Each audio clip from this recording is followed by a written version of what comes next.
भारतीय राष्ट्रीय ध्वज का इतिहास। वर्तमान भारतीय राष्ट्रीय ध्वज, जो केसरिया, सफेद और नारंगी क्षैतिज धारियों और केंद्र में अशोक चक्र के साथ इतना सममित दिखता है, समय के साथ डिजाइन और रंग में कई बदलावों से गुजरा है। भारतीय राष्ट्रीय ध्वज की यात्रा पहले स्वतंत्रता संग्राम का प्रतिनिधित्व करती थी और अब यह स्वतंत्र भारत का प्रतिनिधित्व करती है।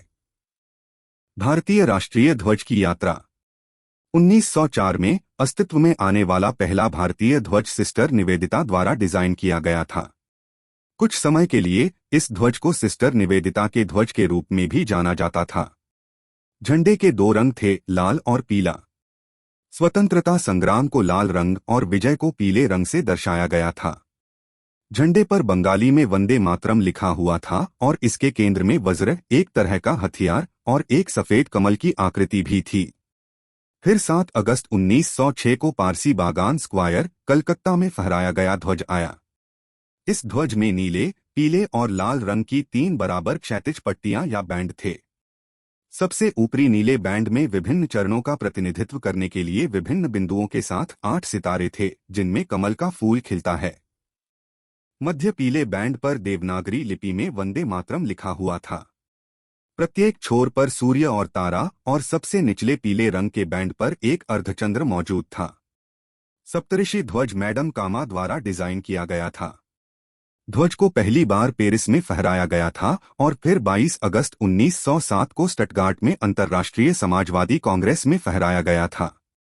उपर्युक्त ध्वज के साथ दिखने में काफी समान सप्तऋषि ध्वज की सबसे ऊपरी पट्टी भगवा रंग की थी, जिसमें एक कमल का फूल और सप्तऋषि को दिखाने वाले 7 सितारे थे। तब तिरंगे झंडे के कई रूप उपलब्ध थे जो उपर्युक्त झंडे के समान थे। इनमें से एक में ब्रिटिश भारत के 8 प्रांतों का प्रतिनिधित्व करने वाली सबसे ऊपरी पट्टी पर 8 कमल के फूल थे। होम रूल के दौरान ध्वज गति। होम रूल आंदोलन के दौरान कलकत्ता में कांग्रेस सत्र में एक झंडा फहराया गया था। उस समय की 2 लोकप्रिय हस्तियों यानी डॉक्टर एनी बेसेंट और लोकमान्य तिलक के नाम इस ध्वज के साथ जुड़े थे। ध्वज को स्वतंत्रता संग्राम को दिखाने के लिए डिजाइन किया गया था। इसमें 9 स्ट्रिप्स थीं, जिसमें 5 लाल रंग की और 4 हरे रंग की थीं। झंडे के ऊपरी बाएं रंग में यूनियन जैक था। ऊपरी दाएं कोने में अर्धचंद्र और तारा था। शेष ध्वज पर सप्तऋषि के पैटर्न में 7 तारों की व्यवस्था की गई थी। भारतीय राष्ट्रीय कांग्रेस के झंडे। फिर वर्ष 1921 में ध्वज आया, जिसे गांधीजी द्वारा अनुमोदित और संशोधित किया गया था। यह मूल रूप से आंध्र प्रदेश के एक व्यक्ति द्वारा डिजाइन किया गया था, जिसमें हिंदू और मुस्लिम समुदायों का प्रतिनिधित्व करने वाले लाल और हरे रंग की केवल 2 क्षैतिज पट्टियां थीं। इस डिजाइन को तब आंध्र प्रदेश के विजयवाड़ा में अखिल भारतीय कांग्रेस कमेटी की बैठक के दौरान प्रस्तुत किया गया था। गांधी जी ने ध्वज में शीर्ष पर एक सफेद पट्टी और केंद्र में चरखा जोड़कर कुछ संशोधन किए। संशोधनों के बाद ध्वज में सफेद रंग की ऊपरी पट्टी, हरे रंग की मध्य पट्टी और बीच में चरखे के साथ लाल रंग की निचली पट्टी थी। इसमें सफेद भारत में अन्य सभी समुदायों का प्रतीक था और चरखा प्रगति को दर्शाता था। इस झंडे का उपयोग कांग्रेस के सभी समारोहों में किया गया था, लेकिन इसे कांग्रेस कमेटी के बाकी सदस्यों द्वारा कभी अनुमोदित नहीं किया गया था। 1931 में 7 सदस्यीय ध्वज समिति द्वारा एक और ध्वज का सुझाव दिया गया था, लेकिन इसे कांग्रेस समिति द्वारा अनुमोदित नहीं किया गया था। इस ध्वज में ध्वज के चरम शीर्ष बाएं कोने पर लाल भूरे रंग के चरखे के साथ केसरिया रंग का एक रंग शामिल था। भारतीय राष्ट्रीय कांग्रेस ने आधिकारिक तौर पर 6 अगस्त 1931 को एक ध्वज अपनाया और 31 अगस्त 1931 को इसे फहराया। इस दिन को झंडा दिवस के रूप में माना जाता था।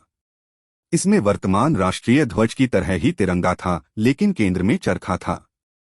वर्तमान राष्ट्रीय ध्वज। हमारे राष्ट्रीय ध्वज का जन्म 22 जुलाई 1947 को हुआ था और 15 अगस्त 1947 को काउंसिल हाउस में फहराया गया था। जैसा कि सभी जानते हैं, ध्वज के केंद्र में नीले अशोक चक्र के साथ केसरिया, सफेद और हरे रंग की 3 क्षैतिज धारियां होती हैं। चक्र में 24 तीलियां हैं, जो दिन के 24 घंटे और हमारे देश की निरंतर प्रगति का प्रतिनिधित्व करती हैं। 3री शताब्दी ईसा पूर्व का अशोक चक्र या कानून का पहिया मौर्य सम्राट अशोक का था। भारतीय राष्ट्रीय कांग्रेस के ध्वज से राष्ट्रीय ध्वज को अलग करने के लिए चरखे को चक्र द्वारा प्रतिस्थापित किया गया था। ध्वज कोड। ध्वज संहिता के अनुसार भारत के नागरिकों को किसी भी दिन अपने घरों और कार्यालयों पर भारतीय राष्ट्रीय ध्वज फहराने की अनुमति नहीं थी। लेकिन इस ध्वज संहिता को 26 जनवरी 2002 को संशोधित किया गया था और नए ध्वज संहिता के अनुसार भारत का प्रत्येक नागरिक अब वर्ष के किसी भी दिन राष्ट्रीय ध्वज फहरा सकता है, लेकिन उन्हें फ्लैग कोड में लिखे झंडे के लिए निर्धारित दिशानिर्देशों का पालन करना होगा।